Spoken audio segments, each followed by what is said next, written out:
Good afternoon. It's a pleasure to be with you today, and many thanks to the Austrian Ombudsman Board for their kind invitation. I'm joining you from NHRI, the European Network of National Human Rights Institutions, which brings together over 40 NHRIs from across wider Europe, including the Austrian Ombudsman Board. Today, I will speak with you about some key recommendations for strengthening the independence of NHRIs. I will then apply this to the Austrian context and finally look at why it is so important to have an independent NHRI in each state.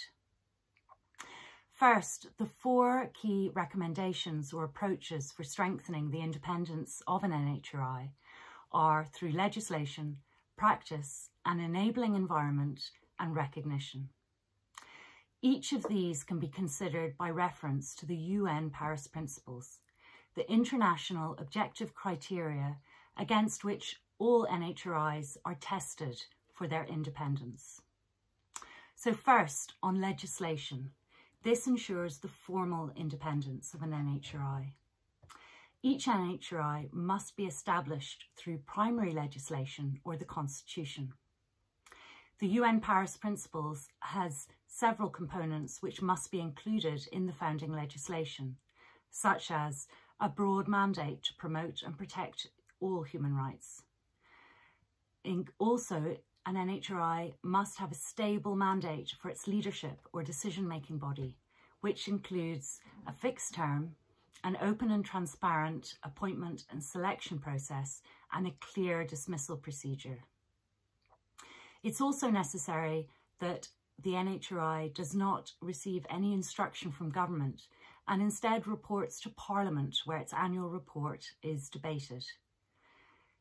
The NHRI must also cooperate and be enabled to cooperate with a broad range of stakeholders. Of course, with state actors, including national bodies acting on human rights, but also with civil society and the international human rights mechanisms and bodies. NHRI can provide support for strengthening the NHRI founding legislation through its secretariat and also its accreditation support group, which provides peer support from NHRIs across Europe. The second key approach or recommendation to strengthen the independence is to look at the practice of the NHRI. This is known as functional independence.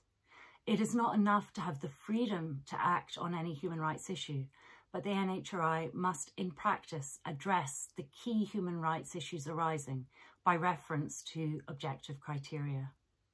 Also, the staffing of the NHRI must be chosen by the NHRI itself and not include too many secondments from government departments. The NHRI, through its staff and its leadership, must have a culture of independence where it is ready to scrutinise and, when necessary, criticise state actors where they are not acting in compliance with international human rights obligations. And finally, in practice, it must cooperate with the variety of actors I mentioned before to show that it is hearing all voices before taking into account the action it must take by reference to the human rights standards. Again, NHRI can provide support in strengthening the functional independence of an NHRI through peer exchange across Europe and also capacity building, such as our annual NHRI Academy, which we host with OSCE ODIHR. It is specifically dedicated to the NHRI mandate. The third key approach or recommendation for strengthening the independence of an NHRI is ensuring that it is operating in an enabling environment. This involves, first of all, the cooperation of the state duty bearers. This means that they respect the NHRI mandate and take into account the NHRI recommendations. Second of all, it is important that there is no political interference in the actions of the NHRI. This includes that the NHRI should have an adequate budget for fulfilling its mandate and acting independently. Unfortunately, we have experienced some NHRIs in Europe coming under threat, and this could, of course, inhibit its ability to act independently. If this occurs, NHRI acts promptly in cooperation with other international actors and through solidarity of NHRIs across Europe to help protect the NHRI from any potential interference in its independence. The final key approach for strengthening the independence of an NHRI is recognition. And by this I mean that the NHRI must not only be independent, but also be seen to be independent. The perceived independence of the institution will help to engender the trust of the public. Also, on an international level, there is an international accreditation process which recommends an accreditation status. A status means that the institution is fully in compliance with the UN Paris Principles. This gives participation rights in UN human rights fora and shows international bodies that the NHRI is a trusted and credible institution. Turning to Austria, it last applied for accreditation in 2011.